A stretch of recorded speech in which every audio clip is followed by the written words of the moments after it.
Welcome students. तो आज आपका न्यू चैप्टर स्टार्ट करेंगे, आपका 7th chapter motion, force and work. So देखते हैं स्टूडेंट्स चैप्टर में क्या है। स्टूडेंट्स पिछले वीडियो में आपका 6th चैप्टर खत्म किया था, मेजरमेंट ऑफ फिजिकल क्वांटिटी, जो काफ़ी इंपॉर्टेंट चैप्टर था। स्टूडेंट्स आज आपका 7th चैप्टर हम स्टार्ट करेंगे, मोशन, फोर्स एंड वर्क, जो एक दूसरा बहुत ही इंपॉर्टेंट चैप्टर है स्टूडेंट्स, जो आपको आगे बहुत ज़्यादा यूज़ आने वाला है। तो इसमें आप जो भी चीज़ें पढ़ेंगे वो एक बेसिक इंफॉर्मेशन होगी आपके लिए सिर्फ, और आगे इसका जो है बहुत ही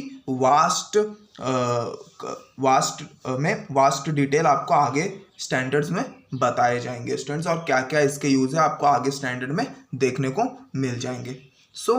इस चैप्टर में हम सिर्फ एक डिटेल पढ़ेंगे, इंट्रोडक्शन पढ़ेंगे कि मोशन होता क्या है, फोर्स होता क्या है और वर्क होता क्या है स्टूडेंट्स। सिंपली मैं आपको बता देता हूँ कि ये सब चीज़ों का मतलब क्या होता है। मोशन मतलब होता है कोई भी मूवमेंट जब आप करते हैं तो उसे हम क्या बोलते हैं, मोशन बोलते हैं। फोर्स मतलब होता है स्टूडेंट्स, जैसे कोई भी चीज़ को आप पुश या पुल करते हैं तो वो क्या होता है, फोर्स होता है। वर्क मतलब क्या होता है, कोई भी काम। क्या हो गया स्टूडेंट्स, कोई भी काम। स्टूडेंट्स ये तीनों एक दूसरे से कैसे रिलेटेड है वो भी हम देखेंगे स्टूडेंट्स, और इन तीनों के बारे में हम डिटेल में चैप्टर में इंट्रोड्यूस इन तीनों चीज़ों का हमें चैप्टर में पढ़ने को मिलेगा स्टूडेंट्स। देखते हैं स्टूडेंट्स क्या है। स्टार्ट करते हैं स्टूडेंट्स आपका 7th chapter. We have seen that a change occur in the motion और the shape of a body when a force acts on it. Now let us see how work is done when a force act. तो हमें क्या मालूम है, कभी भी किसी भी चीज़ पे अगर हम कोई फोर्स देते हैं, पुश करते हैं या पुल करते हैं तो क्या करता है, या तो कोई सब्सटेंस उसकी शेप को चेंज कर लेगा, या तो कोई सब्सटेंस उसके मोशन करने लगेगा। अगर वो स्टील सब्सटेंस है, स्टील ऑब्जेक्ट है, तो क्या करेगा, मोशन करने लगेगा, या तो उसका शेप चेंज हो जाएगा स्टूडेंट्स। तो ये चीज़ हमें देखने को मिलती। पर अब हम देखेंगे कि जब फोर्स एक्ट करता है तो वर्क कैसे होता है, कोई काम कैसे होता है, वो हम देखेंगे स्टूडेंट्स। इसके पहले हमें समझना इंपॉर्टेंट है कि डिस्टेंस और डिस्प्लेसमेंट होता क्या है। तो देखते हैं स्टूडेंट्स, मैंने आपको पिछले वीडियो में डिस्टेंस और डिस्प्लेसमेंट का एक एग्जांपल दिया था स्टूडेंट्स, फिर भी हम लोग यहाँ पे एक समझ लेते हैं कि फिर से डिस्टेंस और डिस्प्लेसमेंट होता क्या है स्टूडेंट्स। अच्छे से आपको समझना है डिस्टेंस में क्या डिफरेंस है और डिस्प्लेसमेंट में, दोनों में क्या डिफरेंस है वो आपको अच्छे से समझना है। स्टूडेंट्स यहाँ पे एक एग्जाम्पल दिया, वो एग्जाम्पल से हम समझ लेंगे। Ranjit house is at place A. ठीक है, रंजीत का जो हाउस है वो प्लेस ए पे है, यहाँ पे। The figure alongside shows the distance travels by Ranjit to reach his school at D. तो रंजीत ने कितना डिस्टेंस कवर किया डी तक जाने के लिए, ये A B plus B C plus C D का डिस्टेंस उसने कवर किया है अपने स्कूल जाने के लिए students. If we do not take direction into account, we find that Ranjit travels a distance equal to AB plus BC plus CD। तो मैंने आपको पहले समझाया है कि डिस्टेंस क्या हो गया students, AB plus BC plus CD। However, on doing this, his displacement was equal to AD। पर उसका डिस्प्लेसमेंट क्या होगा स्टूडेंट, डिस्प्लेसमेंट उसका ये लाइन होगी, AD की लाइन होगी। क्या होगी स्टूडेंट्स, AD की लाइन होगी। डिस्टेंस क्या है उसका, AB plus BC plus CD, पर उसका डिस्प्लेसमेंट क्या होगा स्टूडेंट, डिस्प्लेसमेंट जो होगा वो AD होगा, ये वाली लाइन। क्या होगा, ये वाली लाइन। मैंने आपको पहले बताया था, पिछले वीडियो में बताया था, शॉर्टेस्ट रूट क्या होता है, शॉर्टेस्ट रूट को हम लोग क्या बोलेंगे, डिस्प्लेसमेंट बोलेंगे। तो यहाँ पे शॉर्टेस्ट रूट क्या है, सबसे छोटा रास्ता कौन सा है, ये वाला, तो उसे हम क्या बोलेंगे, डिस्प्लेसमेंट बोलेंगे students. Ranjit's displacement from his house to the school is shown in the picture with the broken line AD। तो मैंने आपको पहले बताया कि AD क्या है, यहाँ पे डिस्प्लेसमेंट है students. AD is the minimum distance along a straight line from Ranjit's house to the school। तो मैंने आपको पहले शॉर्टेस्ट डिस्टेंस, मिनिमम डिस्टेंस जो होगा from starting point two final point, जो भी मिनिमम डिस्टेंस होगा वो क्या होगा स्टूडेंट्स, वो डिस्प्लेसमेंट होगा students. The minimum distance traversed in a particular direction along a straight line is called a displacement। तो displacement का यहाँ पे definition दिया है आपको कि छोटा रास्ता, छोटे से छोटा रास्ता जो दो पॉइंट के बीच में होगा स्टूडेंट्स, वो भी स्ट्रेट लाइन में होना चाहिए। कभी भी डिस्प्लेसमेंट जो होती है स्टूडेंट्स वो स्ट्रेट लाइन में होती है, कभी भी वो टेढ़ी तिरछी नहीं होगी, वो स्ट्रेट लाइन में ही होने वाली है स्टूडेंट्स। तो उसे हम क्या बोलेंगे, डिस्प्लेसमेंट बोलेंगे स्टूडेंट्स। तो यहाँ पे आपको एक चीज़ और समझनी है स्टूडेंट्स, अगर कोई बंदा जो है पॉइंट ए से स्टार्ट करके पॉइंट बी पे जाता है और पॉइंट बी से फिर से पॉइंट ए पे आता है, तो उसका जो डिस्प्लेसमेंट होता है ना स्टूडेंट्स, वो क्या होता है, उसका डिस्प्लेसमेंट जो होगा वो ज़ीरो होगा। क्या होगा, ज़ीरो होगा स्टूडेंट्स। ए से बी की तरफ जा रहा है और बी से ए की तरफ आ रहा है, तो उसका डिस्प्लेसमेंट क्या होगा, ज़ीरो होगा। पर डिस्टेंस क्या होगा स्टूडेंट्स, डिस्टेंस होगा A B plus A B, क्योंकि वो जा रहा है वो डिस्टेंस प्लस आ रहा है वो डिस्टेंस कैलकुलेट होगा। पर डिस्प्लेसमेंट क्या था स्टूडेंट्स, इनिशियल पॉइंट से लेके फाइनल पॉइंट का डिफरेंस जो होता है। तो इनिशियल पॉइंट क्या है स्टूडेंट्स, ए है, फाइनल पॉइंट भी क्या है, ए है, तो इसका क्या हो जाएगा स्टूडेंट्स, जीरो हो जाएगा। क्या होगा, जीरो हो जाएगा डिस्प्लेसमेंट। सो ये आपको समझना था। आगे समझते हैं स्पीड और वेलोसिटी क्या होती है। सो स्टूडेंट्स पिछले वीडियो में भी हमने देखा था कि स्पीड में जो था कि डायरेक्शन नहीं था स्टूडेंट्स, पर वेलोसिटी में हमने जाना था कि डायरेक्शंस होते हैं। वेलोसिटी क्या थी, वेक्टर क्वांटिटी थी स्टूडेंट्स। फिर भी हम यहाँ पे समझ लेते हैं। When we say that the speed of a car is 40 km/h, there is no need to specify the direction. But to predict whether a storm will reach a particular place or not, a mention of its direction is essential. तो अगर car की बात करें या कोई vehicle की बात करें तो उसमें डायरेक्शन इंपॉर्टेंट नहीं होता। हम डायरेक्टली बोल सकते कि ये कार इतने स्पीड से जा रही है। पर अगर हमें स्टॉर्म के बारे में, तूफान वगैरह के बारे में जब हमें बात करनी होती तो हमें डायरेक्शन भी बताना पड़ता है कि वो किधर पे जा रहा है। ये ज़रूरी होता है स्टूडेंट्स की, हमें बताना पड़ेगा तूफान इस स्पीड से इस जगह पे इस डायरेक्शन में जा रहा है स्टूडेंट्स। तो वो क्या होती है, वो वेलोसिटी होती है स्टूडेंट्स। क्या होगी, वो वेलोसिटी होगी। सो यहाँ पे हम लोग देख लेते हैं स्टूडेंट्स। ठीक है स्टूडेंट्स, अगर हम लोग बात कर लेते हैं वेलोसिटी और स्पीड के फॉर्मूले के बारे में, तो आप सभी को पता है स्पीड का जो फॉर्मूला होता है,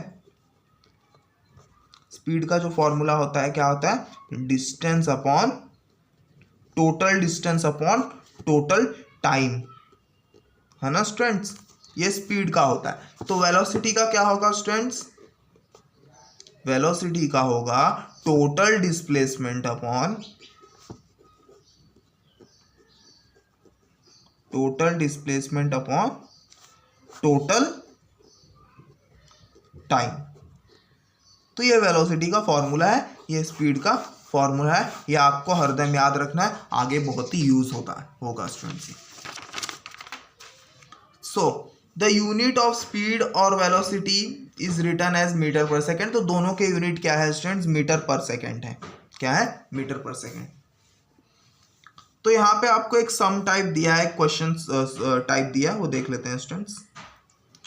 Let us now use the above formula to find out Ranjit velocity and speed when he goes to school as shown in the figure. So students यहाँ पे बोला है कि हम लोग ये फिगर को देखते हुए इनके जो है डिस्टेंसेस और इनके जो है स्पीड और हम वेलोसिटी को निकालेंगे स्टूडेंट्स। तो the actual distance travelled by Ranjit from home to school, तो हमें कितना डिस्टेंस मिला था students, A B plus B C plus C D, मतलब कितना होगा 500 प्लस 700 प्लस 300, कितना हो गया स्टूडेंट्स, डिस्टेंस आपका हो गया है 1500। टोटल टाइम कितना लगा उसे, 8 मिनट्स 11 मिनट्स 6 मिनट्स, तो टोटल टाइम जो है 25 मिनट। तो स्पीड का फॉर्मूला हमें पता है, क्या करना है हमें, speed equal to distance upon time हमें करना है। तो डिस्टेंस कितना दिया है स्टूडेंट्स, 1500 दिया है, टाइम कितना दिया है स्टूडेंट्स, 25 दिया है। इसको हम डिवाइड कर लेते हैं 5 से, तो क्या आएगा, 5 3 ज़ा 15, 0 ज़ा 0 ज़ा 5 5 ज़ा, फिर 5 से डिवाइड करेंगे, 5 6 ज़ा 30, 5 6 ज़ा, तो कितना आया स्टूडेंट्स, 60 मीटर पर मिनट। कितना आया, 60 मीटर पर मिनट्स आपका जो है वो टाइम आ रहा, अरे स्पीड आ रही है स्टूडेंट्स, कितनी आ रही है, वो उतनी स्पीड आ रही है। पर अगर यहाँ पे सेकंड्स की बात कर रहे हैं स्टूडेंट्स, सो 25 मिनट्स को हम किस में चेंज करेंगे, सेकंड्स में चेंज करेंगे। सेकंड्स में चेंज करने के लिए क्या करना पड़ता है स्टूडेंट्स, मिनट को हमें 60 से मल्टीप्लाई करना पड़ता है। तो ये मल्टीप्लाई हो जाएगा तो क्या आ जाएगा स्टूडेंट्स 1 मीटर पर सेकेंड। क्या आएगा 1 मीटर पर सेकेंड। तो स्पीड कितनी होगी स्टूडेंट्स 1 मीटर पर सेकेंड। अगर हम वेलोसिटी की बात करते हैं तो वेलोसिटी में क्या कैलकुलेट करते हैं डिस्प्लेसमेंट अपॉन टाइम। तो डिस्प्लेसमेंट क्या है एडी है। एडी क्या है यहाँ पे डिस्प्लेसमेंट है। कितना डिस्प्लेसमेंट है 1000 मीटर का डिस्प्लेसमेंट है। और टाइम कितना लग रहा है स्टूडेंट्स। सो टाइम उतना ही लग रहा है उसे। टाइम है आपका 25 मिनट्स। तो हम लोग डिस्प्लेसमेंट कैलकुलेट वेलोसिटी कैलकुलेट करते हैं तो टोटल डिस्प्लेसमेंट कितना है स्टूडेंट्स 1000। टाइम कितना लग रहा है 25 मिनट्स इंटू 60 मतलब उतने सेकेंड्स का टाइम लग रहा है स्टूडेंट्स। तो उसको हम लोग क्या करेंगे 25 4 जा कितना आएगा ये 2 2 जा 2 3 जा और ये 3 0 जा 3 6 जा 18 3 6 जा 18 6 6 जा 18 तो कितना आया आपका 0.6666 ऐसा जाएगा मीटर पर सेकेंड। तो इतना आपका जो है वो वेलोसिटी आई है students.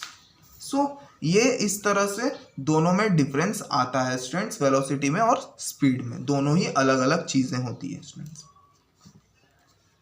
Ranjit did not take the straight route of a minimum distance while going to school. Therefore, the magnitude of his velocity and speed came out to be different.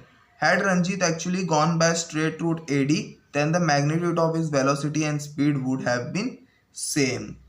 So students, इसमें यही चीज़ दी गई है कि इनके जो magnitudes वगैरह हैं वो कैसे आ रहे हैं अलग अलग आ रहे हैं स्टूडेंट्स। क्योंकि क्या किया है रंजीत जो है स्कूल जाने के लिए जब ये वाला रूट इस्तेमाल करता है तो ये डिस्टेंस वाला जो रूट है वो इस्तेमाल कर रहा है स्टूडेंट्स। और जब अगर यही रूट वो इस्तेमाल करता था जब एडी रंजीत जो है ए से डी वाले जाने का रूट इस्तेमाल करता था तो उसकी स्पीड और जो वेलोसिटी होती थी वो सेम आती थी। क्योंकि अगर रंजीत ए से डी डायरेक्टली ये वाला रूट इस्तेमाल करता था स्ट्रेट वाला रूट इस्तेमाल करता था तो उसकी वेलोसिटी क्या आती थी उतनी ही आती थी जितना कि उसकी स्पीड आती थी स्टूडेंट्स। क्योंकि डिस्टेंस भी इस टाइम पे यही हो जाता था डिस्प्लेसमेंट भी इस टाइम पे यही हो जाता है। पर उसने स्ट्रेट ना जाके ये वाला रूट अपनाया तो ये वाला रूट अपनाया तो क्या होगा स्टूडेंट्स उसकी स्पीड और वेलोसिटी का जो मैग्नीट्यूड है जो उसकी वैल्यू है इसे हम क्या बोलते हैं मैग्नीट्यूड बोलते हैं। पिछले वीडियो में मैंने आपको समझाया है पिछले चैप्टर के जो वीडियोस थे उसमें मैंने आपको समझाया। तो उनकी मैग्नीट्यूड इस वजह से क्या हो गई अलग हो गई स्टूडेंट्स। तो यहाँ पे डिस्टेंस डिस्प्लेसमेंट और वेलोसिटी दिया है वो देख लेते हैं स्टूडेंट्स हम लोग। तो डिस्टेंस क्या है the length of the route actually travels by moving body irrespective of direction is called distance. Distance is a scalar quantity. तो डिस्टेंस क्या होता है स्टूडेंट्स उस रूट का लेंथ उस रूट का माप वो रूट कितना बड़ा है जिस रूट से आप जा रहे हैं या कोई भी ऑब्जेक्ट जाता है उसके फाइनल पोजिशन तक। और दूसरी बात क्या है डायरेक्ट डिस्टेंस के पास कोई भी टाइप का डायरेक्शन नहीं होता है और वो स्केलर क्वांटिटी होती है। डिस्प्लेसमेंट क्या होता है student the minimum distance travels by a moving body in one direction from the original point to reach the final point is called a displacement. तो मैंने आपको पहले भी डिस्प्लेसमेंट का मतलब बताया है कि फाइनल पॉइंट इनिशियल पॉइंट से फाइनल पॉइंट के बीच में जो भी छोटा वाला रास्ता है सबसे छोटा सा जो भी रूट होने वाला है सबसे छोटा जो भी आपका रास्ता होने वाला है स्ट्रेट लाइन में हमेशा याद रखना है स्ट्रेट लाइन में ही डिस्प्लेसमेंट को नापा जाता है स्टूडेंट्स। तो वो क्या होता है आपका डिस्प्लेसमेंट होता है students.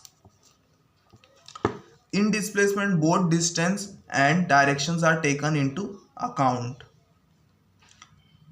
Therefore displacement is a vector quantity. तो डिस्प्लेसमेंट में क्या होता है हम डायरेक्शंस को भी नोट करते हैं डायरेक्शंस को भी देखते हैं एज वेल एज डिस्टेंस को भी देखते हैं कि इनिशियल और फाइनल पॉइंट में सबसे छोटा डिस्टेंस कौन सा है स्टूडेंट्स। तो इसलिए डिस्प्लेसमेंट क्या होता है वेक्टर क्वांटिटी होती है स्टूडेंट्स।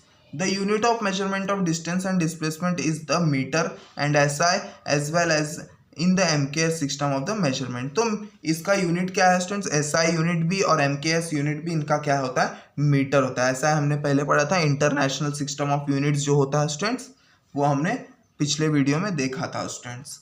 सो ये सब जो है इसका यूनिट जो है डिस्टेंस और डिस्प्लेसमेंट का वो मीटर है स्टूडेंट्स।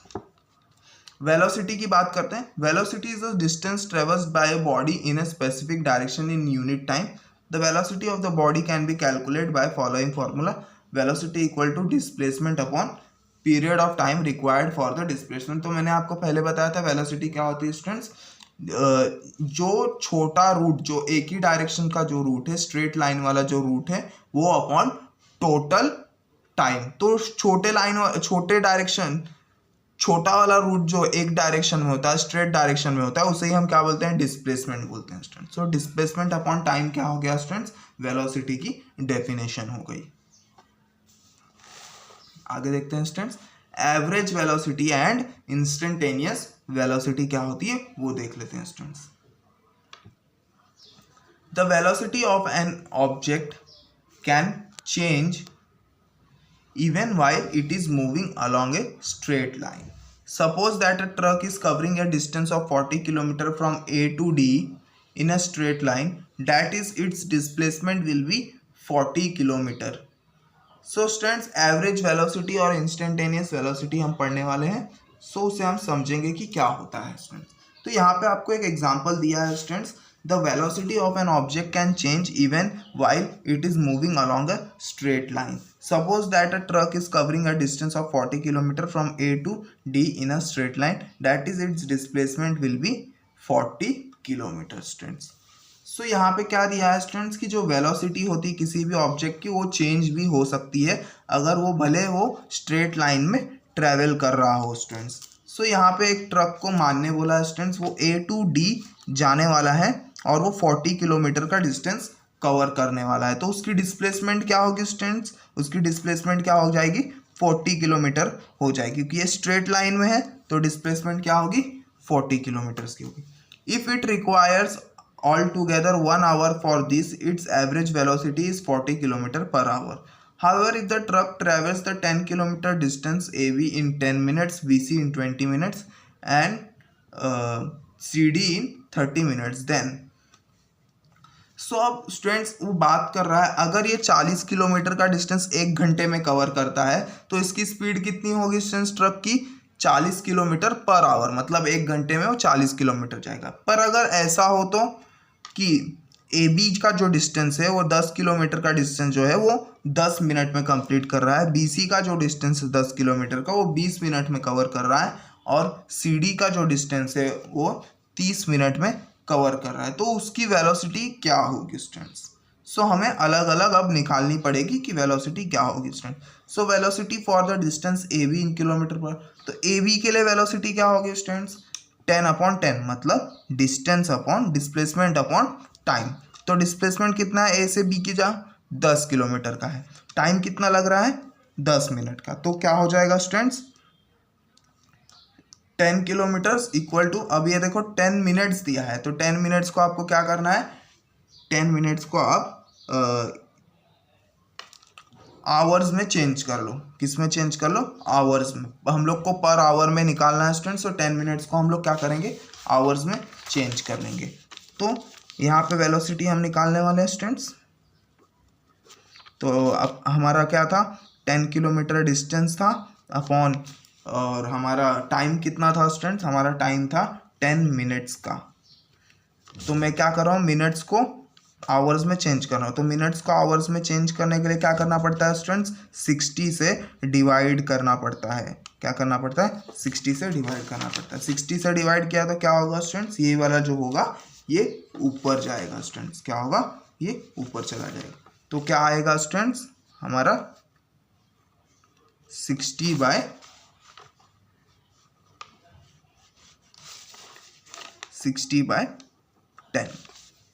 क्या आएगा स्टूडेंट्स, 60/10 मतलब क्या आएगा यहाँ पे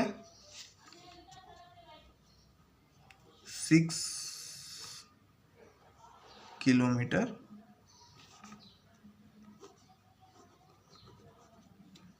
600/10 सॉरी 60 किलोमीटर पर आवर।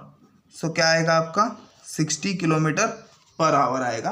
ये 60 जो है यहाँ पे मल्टीप्लाई हो जाएगा स्टूडेंट्स ऊपर जाके, तो 600 आएगा। 600/10 क्या आएगा, 60 किलोमीटर पर आवर्स आएगा। तो आपकी जो वेलोसिटी होगी A से B की वो कितनी होगी, 60 किलोमीटर पर आवर की होगी।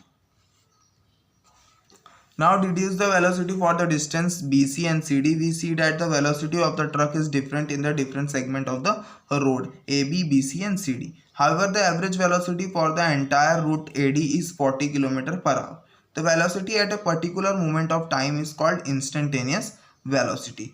तो यहाँ पे इंस्टेंटेनियस वेलोसिटी का मतलब यहाँ पे हमें समझाने दिया है। ए से बी का जो वेलोसिटी निकला था वो हमारा 60 किलोमीटर पर आवर। इसी तरह बी से सी का जो वेलोसिटी होगा वो अलग होगा, सी से डी का जो वेलोसिटी होगा वो अलग होगा, पर लास्ट टू लास्ट एवरेज जो वेलोसिटी होगी उसकी कितनी आएगी, 40 किलोमीटर आने वाली एवरेज वेलोसिटी। हाँ स्टूडेंट्स, सो स्टूडेंट्स अभी उसी एक पर्टिकुलर टाइम में किसी भी चीज़ के वेलोसिटी को उसको हम क्या बोलेंगे, इंस्टेंटेनियस वेलोसिटी बोलेंगे। एक पर्टिकुलर टाइम, इंस्टेंटेनियस मतलब इंस्टेंट पे, क्या स्टूडेंट्स, जगह पे, इंस्टेंट पे।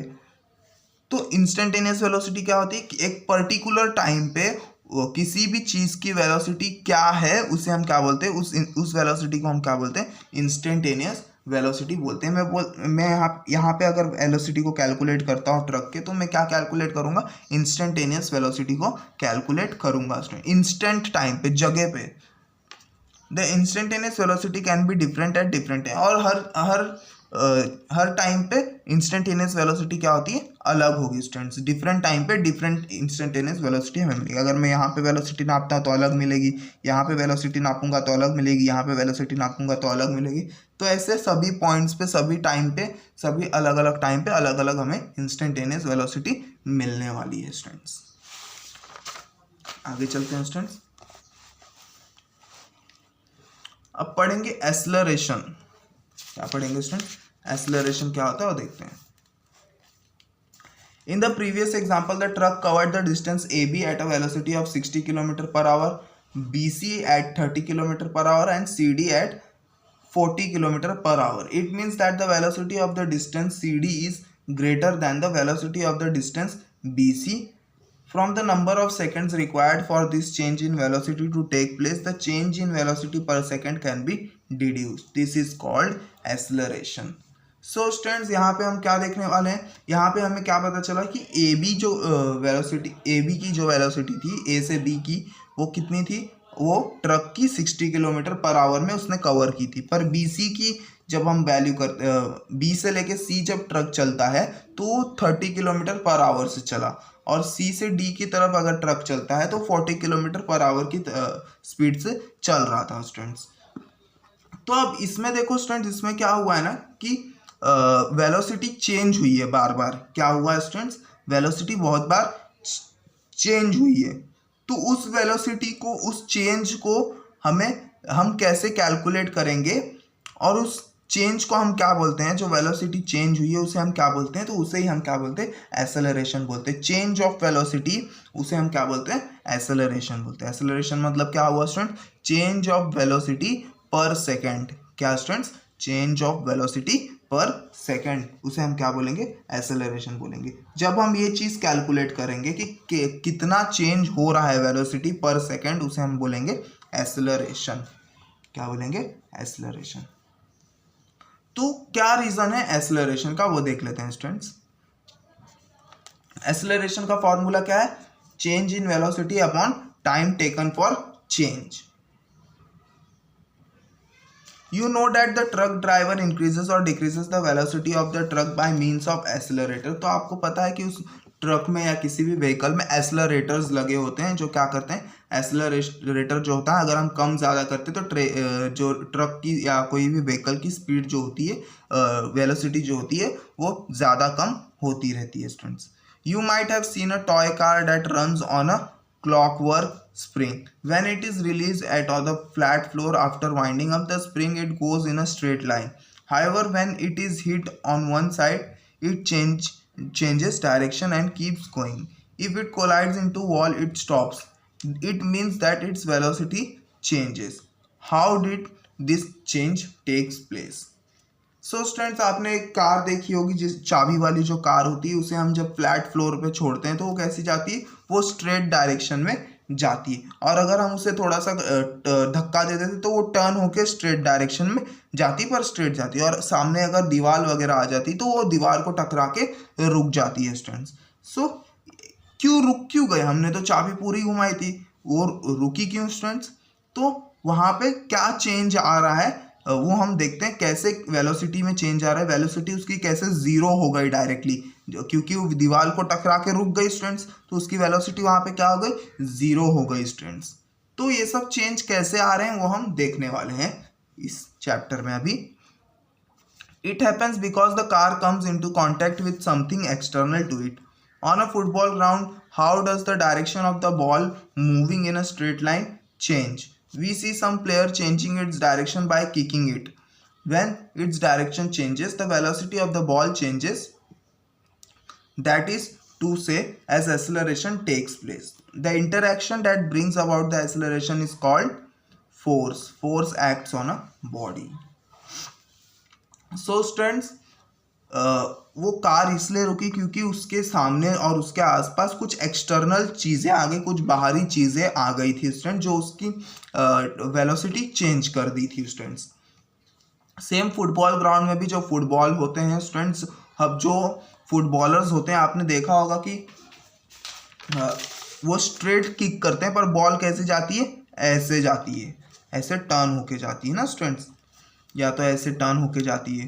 तो आपने देखा होगा कि तो ये बॉल को तो ऐसे सीधे जाने चाहिए ना, पर ये ऐसे टर्न होके क्यों जाती है स्टूडेंट्स। इसका मतलब क्या है स्टूडेंट्स,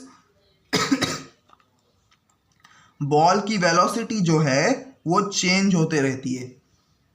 क्या हो रही है स्टूडेंट्स, बॉल की वेलोसिटी जो है वो चेंज होते रह रही है, और यही रीजन है कि एक्सेलरेशन को हमें पढ़ना पड़ रहा है स्टूडेंट्स, क्योंकि ये वेलोसिटी नहीं है, ये एक्सेलरेशन इसके पीछे का रीजन होता है स्टूडेंट्स।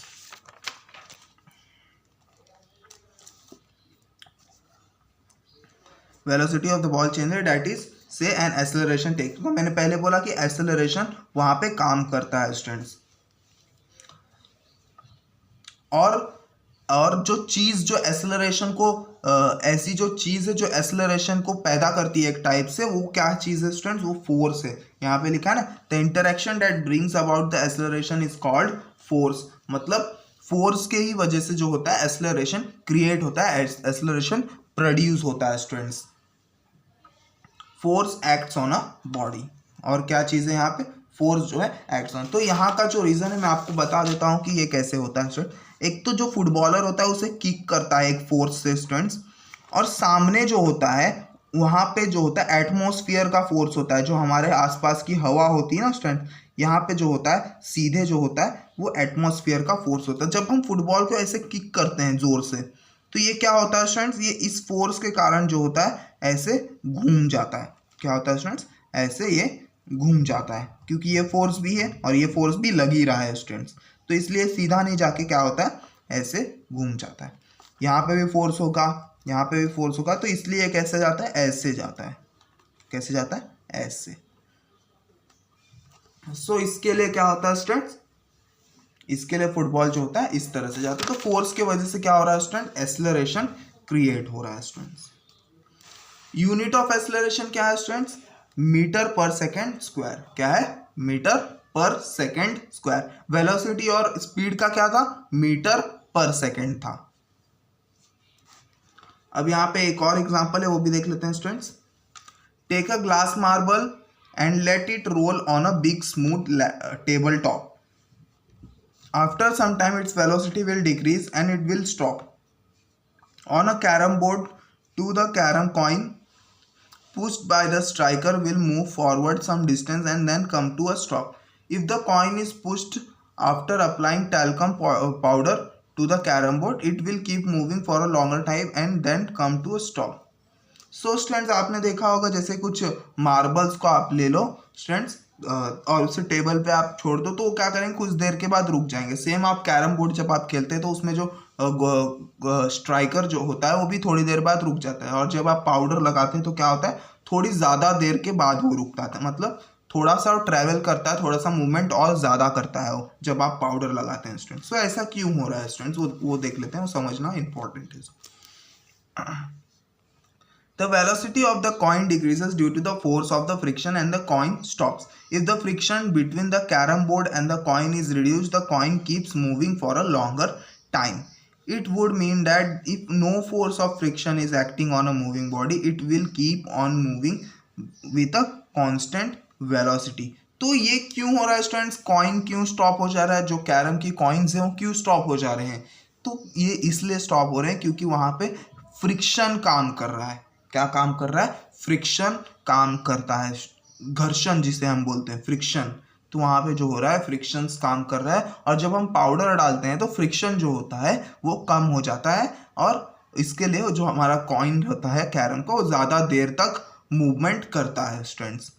तो इसका मतलब तो ये हुआ कि फ्रिक्शन अगर नहीं होगा, किसी भी बॉडी पे अगर फ्रिक्शन नहीं एक्ट होता है, और तब मतलब क्या है कि वो जो बॉडी होगी, वो जो ऑब्जेक्ट होगा, वो मूव करते रहेगा एक वेलोसिटी से, कांस्टेंट वेलोसिटी से वो क्या होगा, मूव करते ही रहेगा स्टूडेंट्स, अगर फ्रिक्शन नहीं होगा।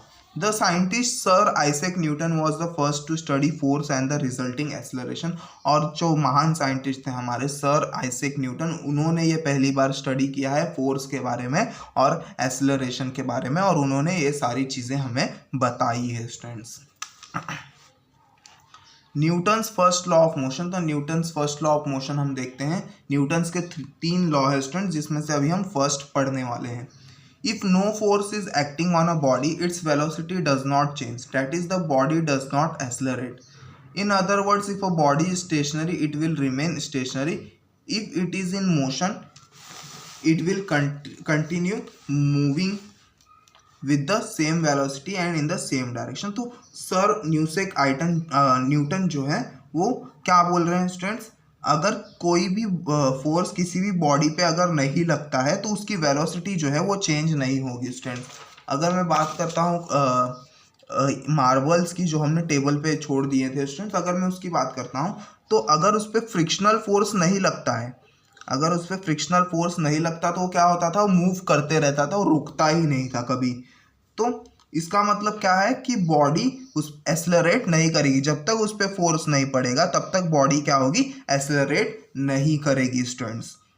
और स्टेशनरी बॉडी जो होगी वो स्टेशनरी रहेगी, मतलब कोई भी ऑब्जेक्ट कहीं पे रखा है, जब तक उसे हम फोर्स नहीं देंगे तब तक वो हिलेगा भी नहीं स्टूडेंट्स। अगर कोई पत्थर कहीं पे रखा है, जब तक हम उसे उठाएंगे नहीं, या उसे हम लात मार के कहीं पे डालेंगे नहीं, या हम उसे कुछ फोर्स नहीं देंगे, तो क्या होगा, वहीं का वहीं रहने वाला है, वो कभी नहीं हिलेगा स्टूडेंट्स। और जो चीज़ मोशन में है वो एक कांस्टेंट वेलोसिटी से मोशन में ही रहेगी, जब तक उस पर कोई फोर्स, रोकने के लिए कोई फोर्स ना लग जाए स्टूडेंट्स, तो हरदम मोशन में ही होने वाली है स्टूडेंट। तो ये उन्होंने बताया था जो सर आइजैक न्यूटन थे। You have learned what is meant by a force. You have seen that a body is accelerated due to force. Suppose you place the 1 kilogram standard weight on a surface with no friction and pull it with an acceleration 1 meter per second. The force applied is called 1 Newton. तो यहाँ पे 1 Newton का definition दिया है students कि मान लो कि आप 1 किलोग्राम्स का स्टैंडर्ड वेट आप लेते हो। स्टैंडर्ड वेट मैंने आपको पिछले वीडियोस में बताया था मेजरमेंट ऑफ फिजिकल क्वांटिटी में कि स्टैंडर्ड वेट मतलब होता क्या है students.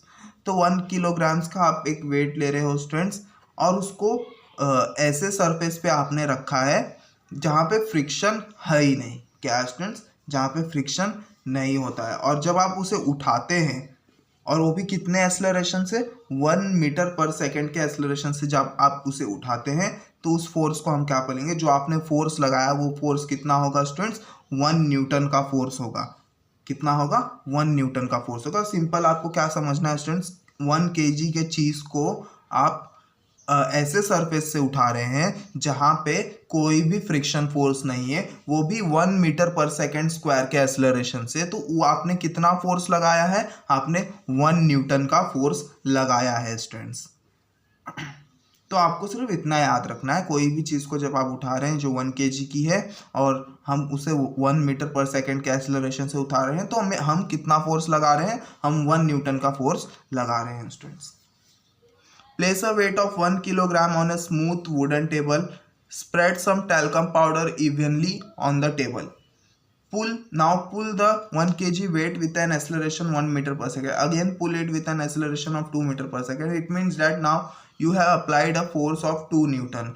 You will have to take many trials for this experiment.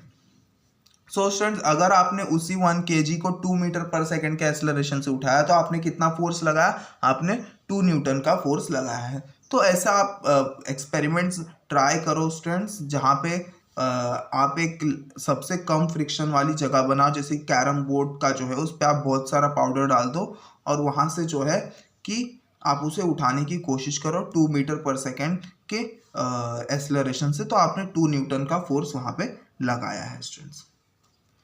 Force is measured by acceleration that is produce. तो फोर्स कैसे नापा जाता है, तो फोर्स एक्सेलरेशन से ही नापा जाता है कि कितना एक्सेलरेशन प्रोड्यूस हो रहा है students. We have learned about the relationship between displacement of the body resulting from force applied to it and the work done. We have also learned about the work energy relationship and that the ability to do work is called energy. तो हमने पहले भी पढ़ा है students कि force का जो relation है वो डिस्प्लेसमेंट के भी साथ होता है और वर्क डन के भी साथ है। और हमने ये भी पढ़ा है स्टूडेंट्स कि वर्क और एनर्जी का क्या क्या रिलेशनशिप है, और हमें ये भी पता है कि ability to do work is known as energy. Energy का मतलब क्या होता है students, ability to do work is known as energy. तो ये है एनर्जी का डेफिनेशन। तो ये सारी चीज़ें जो है आपने पिछले स्टैंडर्ड्स में पढ़ी होंगी स्टूडेंट्स। तो अब हम हमारे मेन चीज़ पे आते हैं, force, displacement and work. So देखते हैं क्या है। In the figure, alongside a string attached to a wooden block on a table is passed over a pulley and tied to a weight. On applying a sufficient weight, the block will be seen to move. तो यहाँ पे देखो students, एक wait को लगाया है, यहाँ पे पुली लगाया है, यहाँ पे एक वुडन वजन सा एक वुडन ब्लॉक लगा है।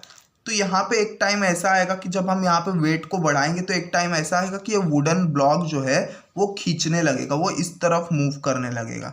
क्या होगा, वो इस तरफ मूव करने लगेगा धीरे धीरे। Which force is being applied here?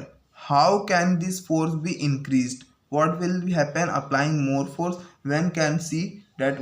तो अब यहाँ पे कुछ क्वेश्चन है कि कौन सा फोर्स यहाँ पे लग रहा है कि वो ब्लॉक जो है मूव हो रहा है स्टूडेंट्स, और क्या होगा अगर हम उस फोर्स को बढ़ाते हैं स्टूडेंट्स। सो ऐसे बहुत से क्वेश्चंस आपके मन में भी आ रहे होंगे। If the block moves forward we can say that it has been displaced. Due to displacement we say that the force has done some work. So students, जब अगर ब्लॉक मूव हुआ है, समझो A पॉइंट से वो B point तक क्या हुआ है, मूव हुआ है, तो उसने क्या कवर किया है, डिस्प्लेसमेंट किया है। उसने क्या किया है, डिस्प्लेसमेंट किया है स्टूडेंट्स। और फोर्स डिस्प्लेसमेंट किया है स्टूडेंट्स मतलब फोर्स लगा है, और फोर्स लगा है मतलब वर्क हुआ है स्टूडेंट्स। क्या हुआ है, फोर्स के वजह से कुछ ना कुछ काम हुआ है स्टूडेंट्स। काम क्या हुआ है कि ब्लॉक मूव हुआ है। क्या हुआ है, ब्लॉक मूव हुआ है। Can we measure this work? तो हम वर्क को मेजर कर सकते हैं क्या, कितना काम हुआ है, कितना वर्क हुआ है, वो हम मेजर कर सकते हैं क्या। We know that work done depends on force and displacement. The formula express this relationship, force equal to force applied to a body into displacement. तो वर्क डन का फॉर्मूला यहाँ पे क्या दिया, work done by the force equal to force applied to body into displacement of the body. तो work हम निकाल सकते हैं एक फॉर्मूले से, तो work equal to force into displacement. क्या है, work equal to force into displacement. तो वर्क आप कैलकुलेट कर सकते हैं अगर आपके पास फोर्स की वैल्यू है और कितना डिस्प्लेसमेंट हुआ है उस फोर्स के वजह से, तो हम वर्क को कैलकुलेट कर सकते हैं कि कितना वर्क हुआ है स्टूडेंट्स।